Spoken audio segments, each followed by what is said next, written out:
Hello, everyone, and welcome to the Journey to Multifamily Millions. I'm your host, founder, and CEO of ZANA Investments, Tim Little. And on today's show, we have with us Dr. Alex Tam. Alex is the founder and owner of 4 fast-growing businesses, from medical to real estate investment to staffing and performance marketing. He is an expert on founding and growing businesses, motivating teams, and exploiting market opportunities to serve his clients. Alex's company, Zephyr Equity Group, manages and has invested in over 500 multifamily units across the southern United States. Alex, welcome to the show. Thank you so much, Tim. How are you? Great, and it's great to have you. So I gave everyone a very high-level overview of your background, but on this show, we really like to get down to the details on how you got started on your journey to multifamily millions. So please tell us a little bit more about yourself and what brought you into the multifamily space.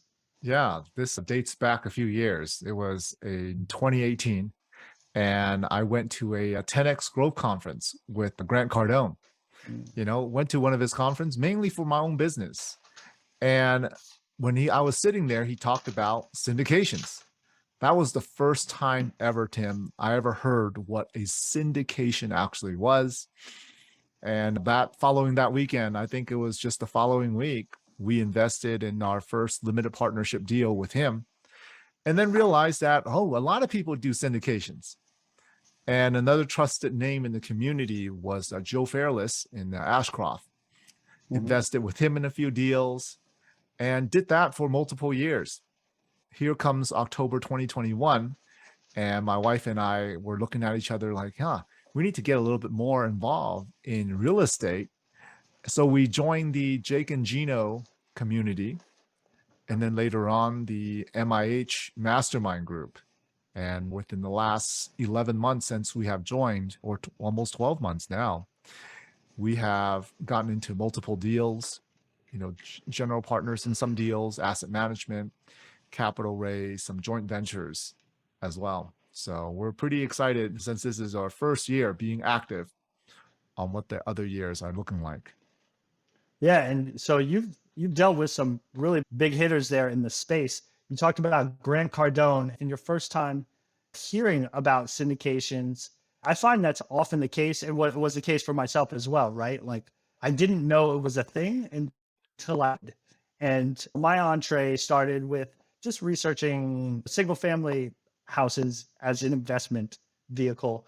How did you get introduced to even Grant Cardone? Was that, I know a lot of people just find him on YouTube, but how did you get into that rabbit hole so that you could even be introduced to the syndication side of things?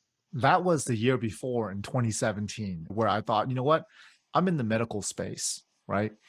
And we have different services that we do. How do we maximize what we do, and how do we accelerate our business?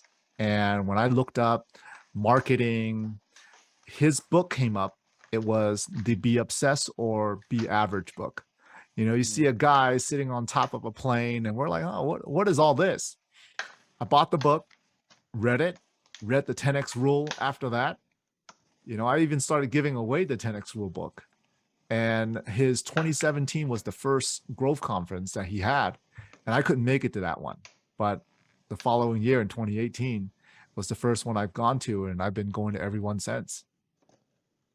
Oh, wow. Okay. So yeah, you basically got pulled into his ecosystem, not necessarily directly in real estate, but more through that, I guess we could call it personal development and growth genre, I guess. Is that Exactly. right? Exactly. Okay. And then through that's how I learned about syndication for the first time. No, and I'd say, hey, however you can get there, that's the way to go. And so then after that, it sounds like you went to another heavy hitter in the space, Joe Fairless, and passively invested with him. I want to ask you, what do you feel like you were learning as you were passively investing? And did you find a lot of value in that in terms of deciding to go more active? I think that when I was passively investing, what taught me the most was, what are they actually looking at in terms of how to find the right deal? As we are being pitched as limited partners, I didn't know what IRR was, right? And I didn't know what the cash on cash return actually was. I didn't even know what refi and roll it into the next deal. When people were like, oh, refi and roll, I was like, what is that? So I sat through a lot of webinars just to learn how they actually talk about deals. So from the limited partner side, and now that we're raising money for our own deals as well, I have a much better understanding of what are people looking for, right? So that gave me a really good idea of how to work with investors, I would say.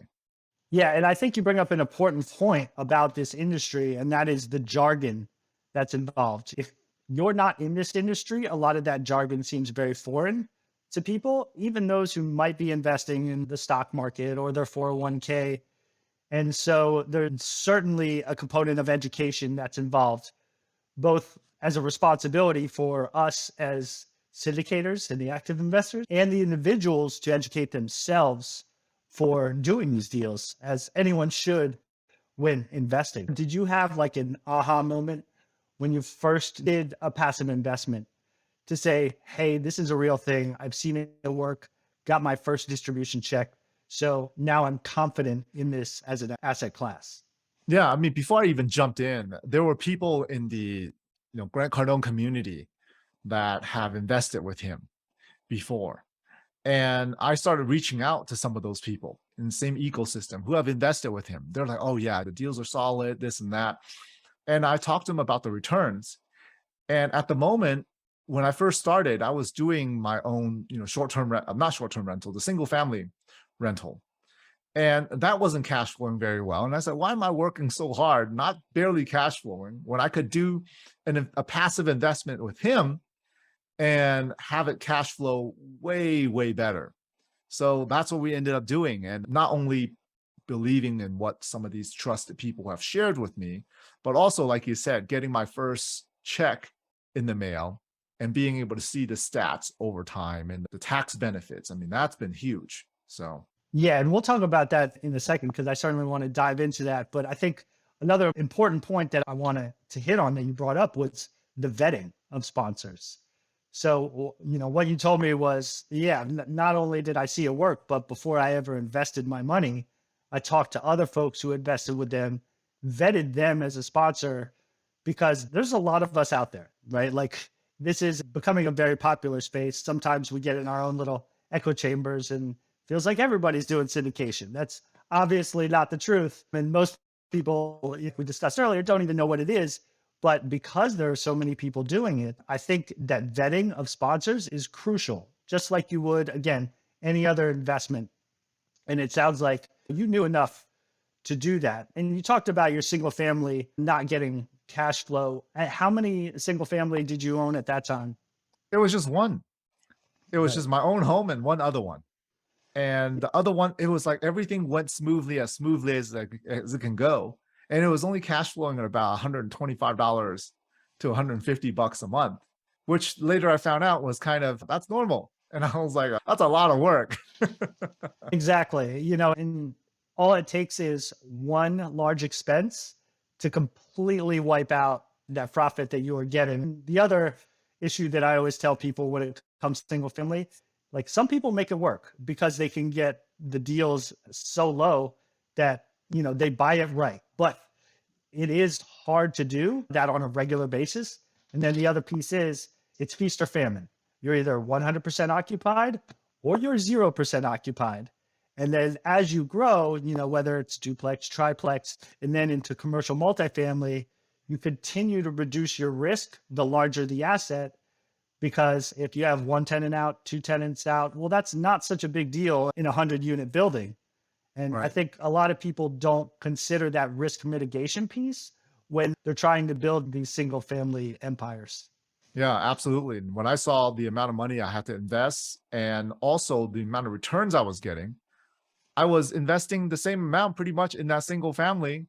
But with the multifamily syndication, I was getting about 4 to 5 times the amount, on the monthly cash flow. So it didn't even make sense to do single family anymore at the time.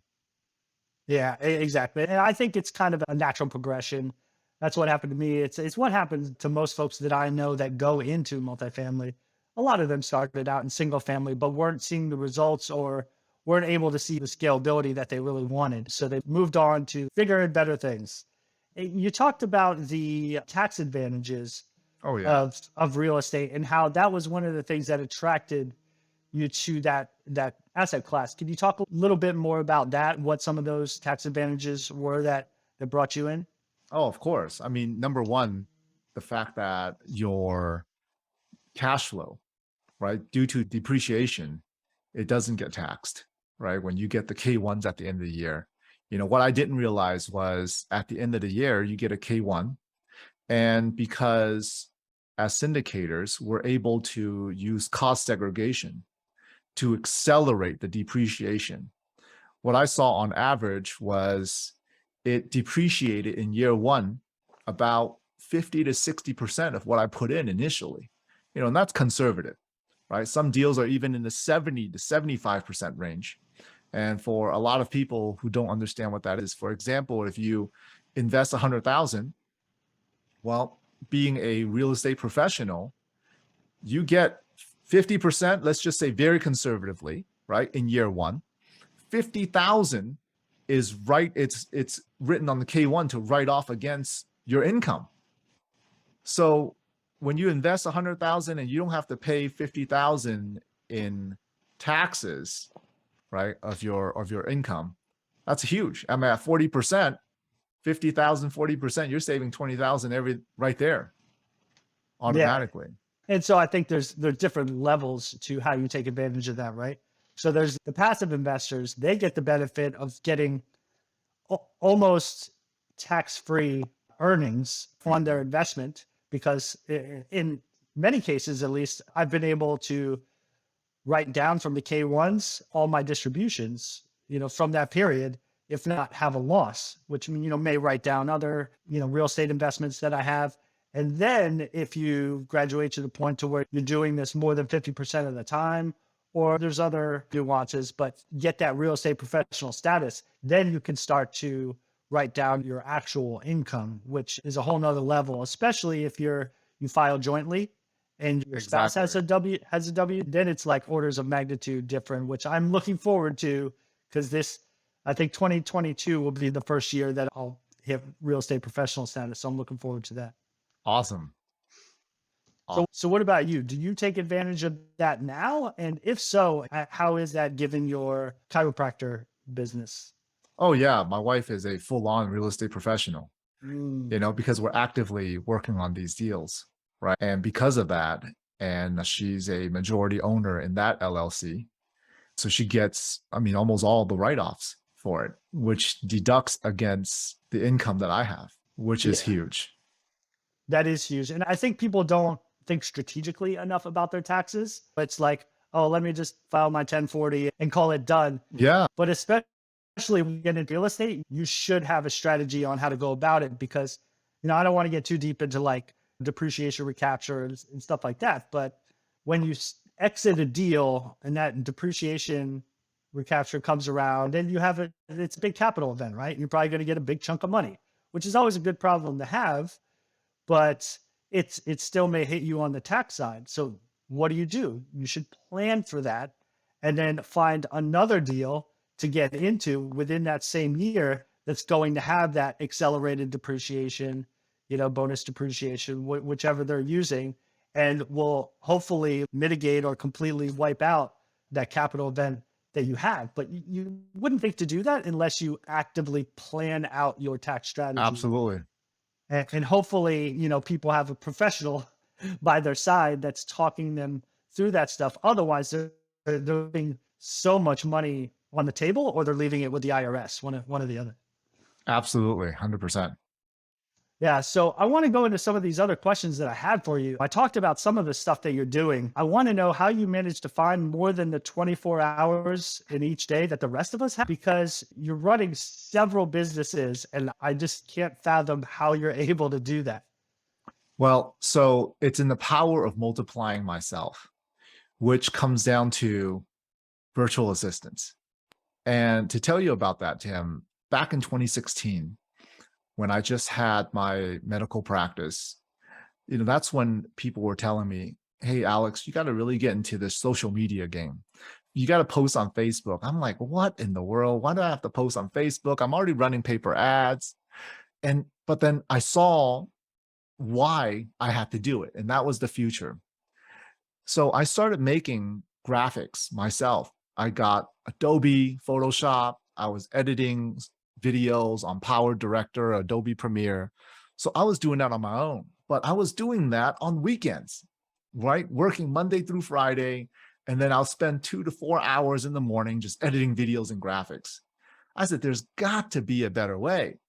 Somehow God was listening, or YouTube was listening. Somebody was.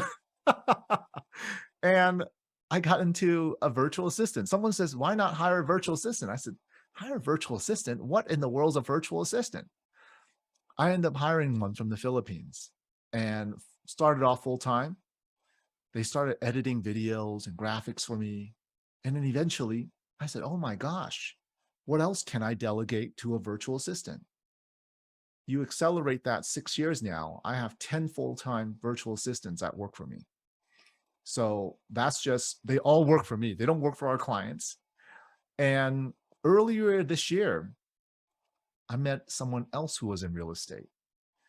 And her name is Valerie. And she brought up that she uses a virtual assistant to tutor her kids, to homeschool and work with her on different projects. And she says, Alex, there's been so many people that's been asking me about virtual assistants. I said, really? She's like, yeah, do you use a virtual assistant yourself? I was like, yeah, Valerie. At the time, I only had 8. I said, yeah, I got 8. She's like, what? What are you doing with 8? All full time? I said, yeah, they're all full time. So from there, we just said, you know what? Why don't we open a company to show people how to use virtual assistants and to contract out virtual assistants? So we've done that, and that business has really excelled. It really has. Wow, that's amazing. I mean, I'm like struggling to imagine how you would employ 10 full-time virtual assistants. I mean, I do get it. You're certainly busy, but I think that brings up the point that a lot of us just do everything ourselves and we don't think about the tasks that we're doing. One exercise that I've seen that I think is helpful that I probably need to relook at myself is going through your tasks start with a day and then maybe go through a week and write down every single task that you're doing, and then go through and determine which of those tasks are $10 an hour tasks, $100 an hour tasks, and $1,000 an hour tasks. And $10 an hour tasks should absolutely be outsourced to someone, unless you just love doing it for some reason. But otherwise, like, we need to be freeing ourselves up to focus on those $1,000 an hour tasks, the tasks that build our business, not the one that just keep the wheels on, like social media content and editing podcasts and stuff like that. I guess I would ask, what are some of the first things that you decided to outsource, and what did that free you up to do? Well, the first one's got to be the graphics and video editing. That takes hours and hours to do. And I know how much time it takes because I've done them. Social media management, advertising, writing blogs, and a lot of times doing posts on social media. And then doing research. Like, for example, if I want to go somewhere and do something, one of my virtual assistants, I'll say, hey, like Tampa, I said, can you find me a restaurant near this area where I can meet up with real estate investors? And she found something for me. She called, booked it, and everything. So the question really, Tim, comes down to, what can a virtual assistant not do? Anything that you're doing on the phone or on the computer, they can do. So it really comes down to how much are you willing to let go. My mentors have always told me, you got to let go to grow. And the more you're able to let go and delegate strategically, the better you're going to be able to do in the long run. Like for right now, a lot of my videos that I make, it's my virtual assistants coming up with the idea. I shoot it, I upload it, and then I'm done. I'm hands off. They cut it, edit it, caption it, repurpose it and blast it out there, for the rest of the world to see. So that's what it really comes down to. And now, because we're able to do that for the medical practice, it's allowed me on a Monday morning, or Monday afternoon for you, right, to sit down and be on a podcast with you, allow me time to go places and maybe do some stand-up paddleboarding with my family and really get to enjoy life. Yeah, that's awesome. So it sounds like a shift from you found yourself doing these things that were important to get those businesses off the ground, but we're detracting from the entire point of I'm assuming, of you getting into these businesses, which was to spend more time with your family, to do the things that you enjoy. And yeah, I think that's where a lot of people need to step back if they're in their business. That should be the catalyst, right? Like, wait, why was I doing this again?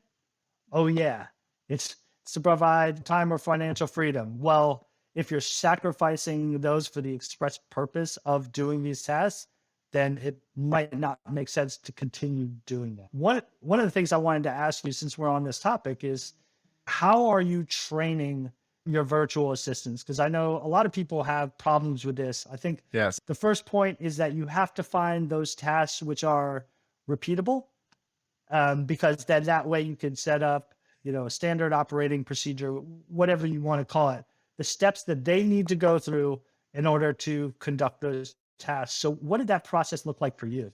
Yeah. For me, training a virtual assistant and training an actual employee in-house is not too different. I have a 30, 60, 90-day period with different tasks. It depends on the task. Some are easy to pick up, some are harder to pick up. To really duplicate myself in a specific area, the first 30 days, and sometimes it might take 2 weeks, it's them really following what I do, and having someone to be hip to hip with you, showing them what you do, showing them these are the tasks that they need to do. And then the next step is let them do it. Let them do it 50% of the time. You still do it 50% of the time, and monitor how well they do. Right. And then eventually, after about 60 days, they can do about 70 to 80% of the time. And you're just kind of sitting back and reviewing what they're doing, so that after the third phase or 90 days, they should be able to go up and running. Right. There's a lot of monitoring.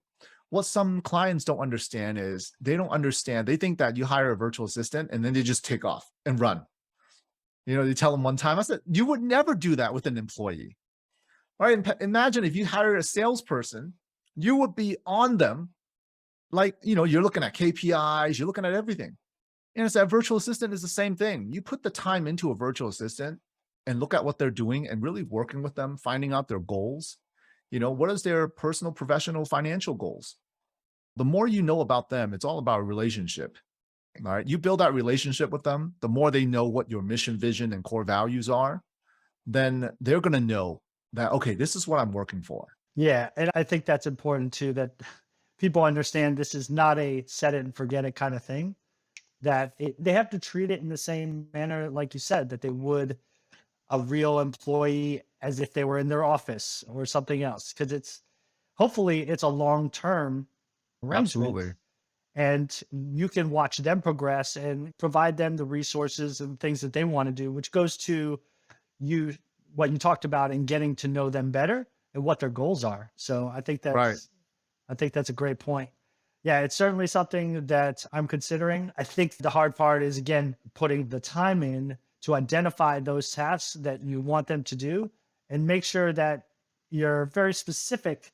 Because, for the same reason that you have 10, virtual assistants, you don't have one virtual assistant who does 10 different things, which is, I think, another mistake that people sometimes make is they say, okay, here's all the stuff that I need you to do. And it's kind of all over the map, right? Like nobody is an expert at everything.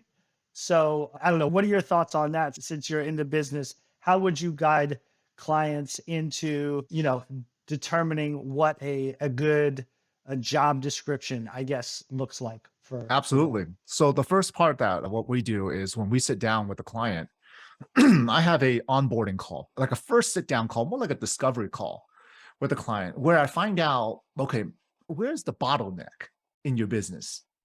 Because I have multiple businesses and gone through a lot of business developing seminars and coaching, I like to figure out where your bottleneck is and where do you need the most help and what could really impact your business the most, right? And that's where we start. If someone says, you know what, I need leads. Okay, then do you need leads calling? Is it texting? Is it email? What kind of leads? Well, if someone says, I need calls, I need someone to call for me, then I need to find you someone who's phenomenal in their speaking skills, who could write, but maybe they're not very good in graphic design and video editing, right? If someone says, you know what, I'm all about branding, I need to get my brand out there. I'm getting leads left and right, but they're not seeing what I do. And some of the things I do, I'm trying to rebrand myself. Then we need to get you a phenomenal graphics editing, video editing person who can write as well, but they might not be the perfect person on speaking. Some people might need sales. We've got entrepreneurs who need, my bookkeeping's all over the place. One of our clients is a State Farm's insurance owner, and he's transitioning. He needs help with bookkeeping and QuickBooks. So we found him a QuickBooks specialist to work with. We got another one who's helping write articles and books for another client. So it really depends. Where are your pain points? And I know that someone who's great on the phone is probably not going to be great on video editing and graphics. They're just two very different skills.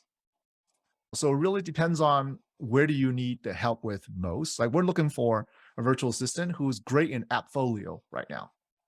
I got all my virtual assistants scouring their virtual assistant friends and asking about it because that is such a niche, right? So it really depends, Tim. Where do you find that you need your help most? That's the key thing. Yeah. And I think that's important for people to know. People like myself and anyone else out there who has tasks that they could be outsourcing to someone else for probably less than they expect. And that's not just the active guys like us, right? That's not just like syndicators, like busy professionals.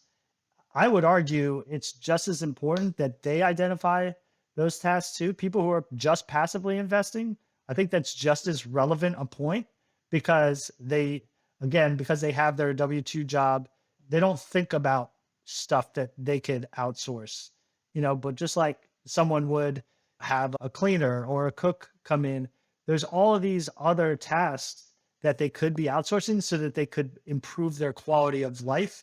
And again, with this virtual aspect, do it for a lot less than they probably thought possible. Absolutely.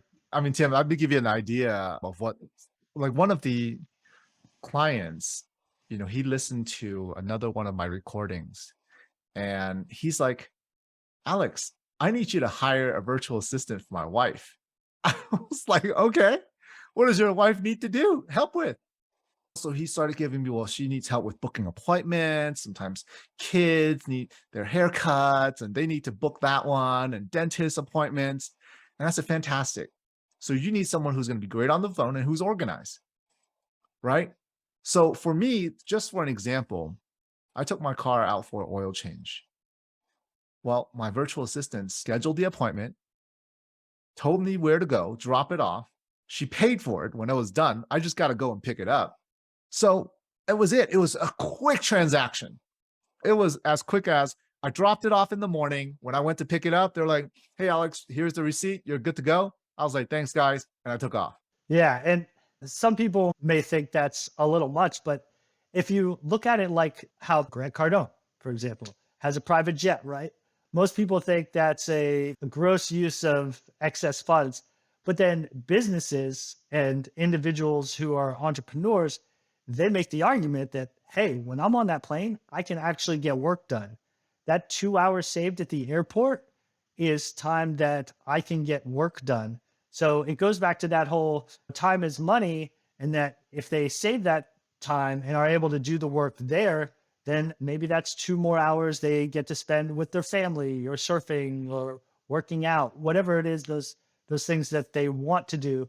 So we really have to shift our perspective sometimes and not think about it just from the expense side, but from the what are you gaining perspective, I think. Absolutely. And So again, going to the fact that you have all these different businesses, was that something that you set out to do? Was there an overall strategic goal and somehow these businesses fed into each other, or did they just organically develop over time? All organic over time. And I'll tell you, the first one, of course, is the medical practice. And then I started doing my own marketing. And when I started doing my own marketing and building a virtual assistant team around it, my friends started asking me, who are other clinicians, hey, who's doing your marketing? I said, oh, I have my own marketing team. And they started asking me about it. And they said, would you just do the same thing you for me? And I said, for real? And they're like, yeah. So I said, okay. So eventually we started doing more and more of that. So now we formed our own marketing agency, right? The virtual assistant agency came through the same way. It's because clients needed help. They don't know how to train them. They don't know what softwares to use. They don't know how to communicate, what the training process is like. So we developed the agency to do that. And then now with the investment, I initially was just helping myself invest, but then eventually, as I got into more, friends ask again, hey, I saw that you're investing here. You travel here, look at an apartment. What are you doing? And I start telling them and they want to invest with us. So that's ultimately what we're doing now. And we started up a podcast where I talk about business, family, life, and we talk to a lot of doctors, about where they're at in their business. And my goal is to ultimately, very transparent about, people ask me why I started the podcast. I said, the key of the podcast is to learn more about what other struggles people are having in terms of running their own business and clinics. And if I can assist in any way in marketing or having a virtual assistant to help your business grow, as your business grow and you need to invest, now you invest with me. That makes sense. It sounds like with each of these businesses, you were basically just trying to provide us a solution to a problem that you saw. Right. And that I had, Yeah, which is even better, right? Because then you can relate to the customers, investors, whatever the case may be, because you've been in their shoes. That's what I see similarly with the multifamily space. I started out single family, then duplexes, triplexes, then passively invested. And I was like, hey, this is pretty great. I want to scale, but then at the same time, I want more people to know about this because it almost seemed like it was a secret. Like, and was it really a secret? No, it's just not something that a lot of people are privy to. And we're also just bombarded by regular media about the regular investments, i.e. everything stock market, as if that's the only option. So that's why I want to preach that there are other options in real, like hard asset, like multifamily that you can see, touch, and it's something that people actually need, a place to live, vice stocks and other options out there. So, the biggest secret I feel like recently I've been talking about is most people invest in their 401ks and IRAs, right? The IRAs. What most people don't know, and this is a huge secret, is that they can actually use self-directed IRAs to invest in real estate. Most people have no idea. You talk to a lot of real estate professionals, they don't even know. And this has been huge. Yeah, again, because the industry makes it seem like, oh no, you can't control your own retirement money. You're certainly not responsible enough to do that. You'll probably screw it up somehow and, lose your retirement. I agree 100% because I have a solo 401k that I used an orphaned 401k that I had. It wasn't doing anything but sitting there anyway. So I rolled it over to a solo 401k and I'll give you one guess what I invested in. Right? I immediately put it into real estate and I've used that to do both passive deals because, for legal reasons, I can't invest in my own with my retirement fund, but I've also done like hard money lending. So you can get really creative with this 401k, this self-directed retirement accounts, and people just have no idea because for so long they've just been forced into, hey, here's the 10 different funds that you can choose from, allocate appropriately, it's up to you, but we're going to control it and we're going to ask for a fee as well. So I think if more people knew about this asset, certainly more would be signing up. I'm actually having a live webinar on that later this week because again, it's just like syndication. I want people to know that this is an option. It's not necessarily an option for everybody, but for a lot of people, they can take advantage of this thing and they'll be like, whoa, I didn't know this existed. Awesome. Well, Tim, definitely send me that link and I'll send some people over. Absolutely. Well, this has been a great discussion, but we need to move into the turbo round. All right. First question. What is the one red flag every investor should look out for, be they passive or active? I would say if the operators themselves are not investing in the deal, that's a red flag for me. If you're bringing it onto the deal, to the table, and if you're not investing into it yourself, that tells me that chances are you won't care that much about it. Yeah, definitely. Having skin in the game, as they say. I think the only thing sometimes I have to temper the expectations of new passive investors is they're like, well, why aren't you investing the same amount I am? And it's like, well, if I have 10 investors, how could I possibly do that? And you would quickly run out of capital and not be able to do any more deals. So people just need to understand that it may not be the same amount that you're investing, but as long as they do have skin in the game, it shows alignment of interest with the passive investor. All right. What is a myth about this business that you would like to set straight? A myth about the business is when people only look at the deal in itself and not the people. People run the numbers all the time and it's like, oh, it's all about the IRR, it's all about the numbers, cash on cash. And I tell investors and other people who are getting into real estate, I say it's all about the relationship. What kind of relationship can you build? Yeah, the deal is more important, but if you don't build a good relationship with the sponsors, or if you don't know them, a bad sponsor, a bad operator can screw up a good deal. A good operator can look at a deal, see the opportunities, know the opportunities, and turn something that looks terrible into something that is amazing. Yeah, I couldn't agree more. And not only that, like all that is true, but also a good sponsor is able to react and pivot when necessary if market conditions change, if there's some kind of emergency. And so I think that's why having a good sponsor is so important.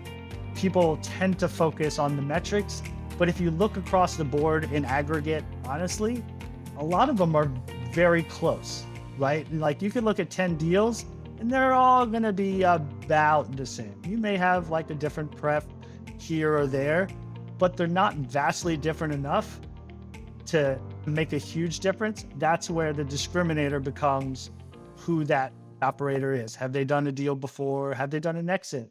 Who are they partnered with? Because sometimes that person could be making up for some of their weaknesses. I look at that almost like race car driving. In IndyCar, almost all the cars are the same. They're built the same. There's all the regulations. Everyone's maximizing it.